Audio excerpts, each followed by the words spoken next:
Adani versus America.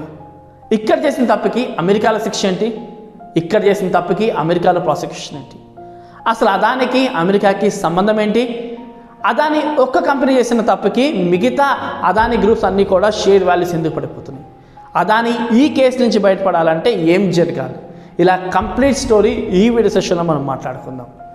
అసలు అదానీ అసలు పరిచయమే అక్కర్లేని వ్యక్తి, సుపరిచితుడు, మన ఇండియన్ బిలియనియర్, బిజినెస్ టైకూన్, ఇండియాయే కాదు టోటల్ ఏషియాలోనే బిలియనియర్ అండ్ ఇంటర్నేషనల్ వైజ్గా 25th రిచెస్ట్ పర్సన్. సో మొత్తంగా ఎక్కడి నుంచి స్టార్ట్ అయిందని మాట్లాడుకుంటే అదానీ గ్రీన్ ఎనర్జీ నుంచి స్టార్ట్ అయిందంట. ఈ చిక్కంతా వచ్చింది అక్కడి నుంచి. అదానీ గ్రీన్ ఎనర్జీ ఒక సోలార్ ఎనర్జీ బేస్డ్ కంపెనీ. ఈ కంపెనీ అమెరికా నుంచి దాదాపుగా 25,000 కోట్లు బాండ్స్ ఇష్యూ ద్వారాను లోన్స్ రూపంలోనూ తీసుకుంది. ఈ లోన్స్ ఈ యొక్క అమౌంట్స్ తీసుకోవడానికి అమెరికన్ ఇన్వెస్టర్స్కి వాళ్ళు చూపించిన ప్రూఫ్స్ ఏంటంటే అగ్రిమెంట్స్. రానున్న 20 ఏళ్లలో వాళ్ళకి 17,000 కోట్లు లాభం రానుంది అన్న అగ్రిమెంట్స్ చూపించడం జరిగింది. సో ఈ అగ్రిమెంట్స్ తీసుకున్నారు, బాగుంది, లోన్ ఇచ్చారు, బాగుంది. ఇప్పుడు ఇక్కడ చేసిన తప్పు ఏంటి, ఆ తప్పుకి అక్కడ లింక్ ఏంటి అన్న డీటెయిల్స్ మాట్లాడుకునే ముందు వాళ్ళు చూపించిన ఆ అగ్రిమెంట్కి ఇచ్చిన డబ్బుకి మధ్యలో ఒక సిగ్నేచర్ ఉంది. ఆ సిగ్నేచరే అమెరికన్ కరప్ట్ ప్రాక్టీస్ యాక్ట్ ప్రకారంగా. So American corrupt practice act ఏంటంటే అమెరికన్ సంస్థ ఉండొచ్చు, నాన్ అమెరికన్ సంస్థ ఉండొచ్చు, ఎవరైనా ఉండొచ్చు. వాళ్ళ దేశంలో బిజినెస్ చేయాలన్నా, వాళ్ళ దేశం ఇన్వెస్టర్స్ దగ్గర నుంచి డబ్బులు తీసుకోవాలన్నా వాళ్ళకు డిక్లరేషన్ సిగ్నేచర్ పెట్టాల్సిందే. మేము ఎటువంటి కరప్టెడ్ కాదు, మేము ఎక్కడ ఏం తప్పు చేయలేదు, న్యాయబద్ధంగా జెన్యూన్గా మా బిజినెస్ ఉంది అని. సో అలా డిక్లరేషన్ సిగ్నేచర్ చేస్తేనే అక్కడ వాళ్ళు లింక్ అవ్వగలుగుతారు. అలా చేసిన తర్వాత వాళ్ళు ఏమైనా పొరపాట్లు చేసినా, ఏమైనా దొరికినా ఖచ్చితంగా అమెరికన్ గవర్నమెంట్ వాళ్ళ మీద యాక్షన్ తీసుకోవచ్చు. అది అమెరికన్ సంస్థ ఉండొచ్చు, నాన్ అమెరికన్ సంస్థ ఉండొచ్చు. ఇప్పుడు జరిగింది అదే.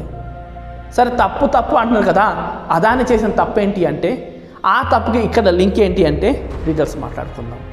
సో 17,000 కోట్లు రానున్న కాలంలో మాకు రాబోతుంది లాభం అని చూపించిన అగ్రిమెంట్స్ లంచాలతో చేయబడింది అన్న ప్రూఫ్స్ అమెరికన్ ఫెడరల్ కోర్ట్ దగ్గర ఉన్నాయి.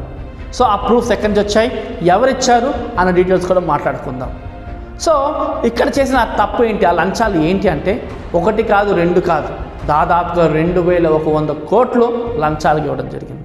అసలు ఆ లంచాలు ఇవ్వాల్సిన అవసరం ఏంటి, ఆ అగ్రిమెంట్స్ ఏంటి అని డీటెయిల్స్ మాట్లాడుకుంటే, సో అసలు ఇక్కడ ఉన్న వ్యవస్థ కోసం ఫస్ట్ మాట్లాడుకోవాలి. సో మన రాష్ట్రాలు, స్టేట్స్ అన్నీ కూడా సోలార్ ఎనర్జీ పర్చేస్ చేయాలి అంటే సెంట్రల్ గవర్నమెంట్ సంస్థ అయిన solar energy corporation of India SECI నుంచి పర్చేస్ చేయాలి. సో సెకీ అందరికీ కావాల్సినంత సోలార్ ఎనర్జీ ప్రొడ్యూస్ చేయలేదు, అందుకోసమే ప్రైవేట్ సంస్థ యొక్క సహాయం తీసుకుంటుంది. ఆ ప్రైవేట్ సంస్థే అదానీ. సో వీళ్ళు ఫిక్స్ చేసిన ప్రైస్ ఏదైతే సెకీ అదానీ త్రూ ఫిక్స్ చేసిన ప్రైస్ ఏదైతే ఉందో ఆ ప్రైస్కి సోలార్ ఎనర్జీ పర్చేస్ చేయడానికి ఏ స్టేట్ గవర్నమెంట్ ముందుకు రాలేదు. సో స్టేట్ గవర్నమెంట్స్తో అటువంటి ప్రపోజల్స్ చేయించడానికి, అట్లాంటి అగ్రిమెంట్స్ చేయించడానికి స్టేట్స్కి సంబంధించిన పొలిటీషియన్స్కి, అధికారులకి లంచాలు ఇచ్చారు అన్నదే అమెరికన్ ఫెడరల్ కోర్ట్ యొక్క ఆరోపణ. సో వాళ్ళ దగ్గర ప్రూఫ్స్ ఉన్నాయని వాళ్ళు అంటున్నారు. సో ఆ ప్రూఫ్స్ ఎక్కడి నుంచి వచ్చినాయో కూడా మాట్లాడుకుందాం. సో దాదాపుగా 1,700 కోట్లు ఏపీకి సంబంధించిన అధికారులకి, రాజకీయ నాయకులకి ఇచ్చారు అన్నది అమెరికన్ ఫెడరల్ కోర్ట్ యొక్క ఆరోపణలు. సో ఈ ఆరోపణలే ఎక్కడా కూడా ప్రూఫ్స్ లేవు అని అదానీ గ్రూప్ అంటుంది. ఇవి నోటి మాటల ఆరోపణలు కాదు, మా దగ్గర ప్రూఫ్స్ ఉన్నాయని అమెరికన్ ఫెడరల్ కోర్ట్ అంటుంది. స్వయంగా గౌతమ్ అదానీ చుట్టమైన రిలేటివ్ అయిన సాగర్ అదానీ యొక్క ఫోన్ సీజ్ చేయడం జరిగింది. ఆ ఫోన్లో చాలా ప్రూఫ్స్ ఉన్నాయి, ఎవరెవరికి ఎంతెంత ఇచ్చారు అన్న క్లియర్ అకౌంట్స్తో సహా ఆ ఫోన్లో ఉన్నాయి.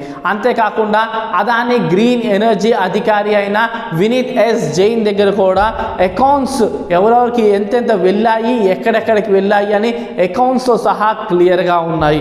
అంతేకాకుండా రూపేష్ అగర్వాల్ దగ్గర పవర్ పాయింట్ ప్రజెంటేషన్, అలాగే ఎక్సెల్ షీట్ సంబంధించిన ప్రూఫ్స్ కూడా ఇప్పుడు అమెరికన్ ఫెడరల్ కోర్ట్ దగ్గర ఉన్నాయి. సో అన్ని ప్రూఫ్స్తోనే ఎలిగేషన్స్ ప్రాసిక్యూషన్స్ జరగడం జరిగింది. అండ్ అలా ఈ కేసుని FBI federal bureau of investigation America యొక్క FBI సీరియస్గా తీసుకుంటుంది. అండ్ అంతేకాకుండా అమెరికా సెక్యూరిటీస్ ఎక్స్చేంజ్ కూడా ఈ కేసుని చాలా సీరియస్గా తీసుకుంటుంది. అండ్ అమెరికన్ అటార్నీ అయిన బ్రియాన్ పీస్ కూడా క్లియర్గా చెప్పడం జరిగింది, ఇక్కడ అమెరికన్ ఇన్వెస్టర్స్ యొక్క లాభాన్ని పనంగా పెట్టి ఆ డబ్బుల్ని మోసపూరితమైన అగ్రిమెంట్స్ ద్వారా ఇండియాలో నేను రిచెస్ట్ పర్సన్లు బతికేస్తానంటే మేము 80% ఊరుకోమని ఆల్రెడీ చెప్పడం జరిగింది. సో ఎటు చూసినా అక్కడ ఫెడరల్ కోర్ట్ ఉండొచ్చు, FBI ఉండొచ్చు, అమెరికన్ అటార్నీ ఉండొచ్చు, అందరూ కూడా ఈ కేసు మీద చాలా సీరియస్గా ఉన్నారు. అదాని ఇది మొదటిసారి ఏమీ కాదు, ఆల్రెడీ 2023లో ఆల్రెడీ హిండన్బర్గ్ రీసెర్చ్ సంస్థ ఆల్రెడీ అప్పుడు చేసిన కొన్ని సంచలనమైన ఆరోపణలు అప్పుడు ఎదురుదెబ్బ తగిలింది, దాన్ని ఎంతో కొంత కవర్ చేసుకోవడం జరిగింది. కానీ ఈసారి మాత్రం షేర్ వాల్యూస్ చాలా దారుణంగా పడుతున్నాయి. అండ్ అప్పుడు చేసిన ఆరోపణ ఏంటి ఆ సంస్థ, రీసెర్చ్ సంస్థ అంటే 7 లిస్టింగ్ కంపెనీస్ అయినా అదానికి సంబంధించి ప్రైజెస్ ఇంక్రీజ్ చేసి చూపించి దాన్ని బేస్డ్ ఆన్ లోన్స్ తీసుకున్నారు అని. సో ఆ ఆరోపణ చేయగానే షేర్ మార్కెట్ వీళ్ళ వాల్యూస్ పడ్డాయి. కానీ ఆ తర్వాత సెబీ ఎంక్వైరీ చేసి క్లీన్ చిట్ ఇవ్వడంతో అదాని గ్రూప్కి కొంత రికవరీ అయితే జరిగింది.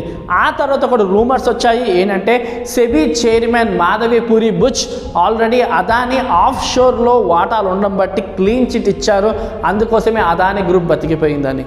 కానీ ఇప్పుడు వచ్చిన ఈ సంకటం మాత్రం చాలా కష్టంగా ఉంది, ఎందుకంటే అటు అమెరికన్ ఫెడరల్ కోర్ట్ ఉండొచ్చు, అటు FBI ఉండొచ్చు, అండ్ అమెరికన్ సెక్యూరిటీ ఎక్స్చేంజ్ అందరూ సీరియస్గా తీసుకుంటున్నారు. And American attorney Breon Peace కూడా సీరియస్గా తీసుకుంటున్నారు. ఈ కష్టాల నుంచి అంత తప్పుకోవాలి అంటే ఒక ట్రంప్ చేతిలోనే ఉంది ప్రస్తుతం. ఆల్రెడీ ట్రంప్ ఎప్పుడైతే విన్ అయ్యాడో అప్పుడే మన అదాని కామెంట్ చేయడం జరిగింది, పోస్ట్ చేయడం జరిగింది, 10 బిలియన్ల అమౌంట్ ఏదైతే ఇన్వెస్ట్ చేయబోతున్నామో అండ్ 15,000 మందికి అమెరికాలో జాబ్లు ఇవ్వబోతున్నామని. అటు నుంచి కూడా పాజిటివ్గానే రెస్పాండ్ అయ్యింది ట్రంప్. అండ్ ఆల్రెడీ ట్రంప్ తన ఎలక్షన్ క్యాంపెయిన్లోనే అమెరికన్ అటార్నీని ప్రక్షాళన చేస్తా అన్నాడు.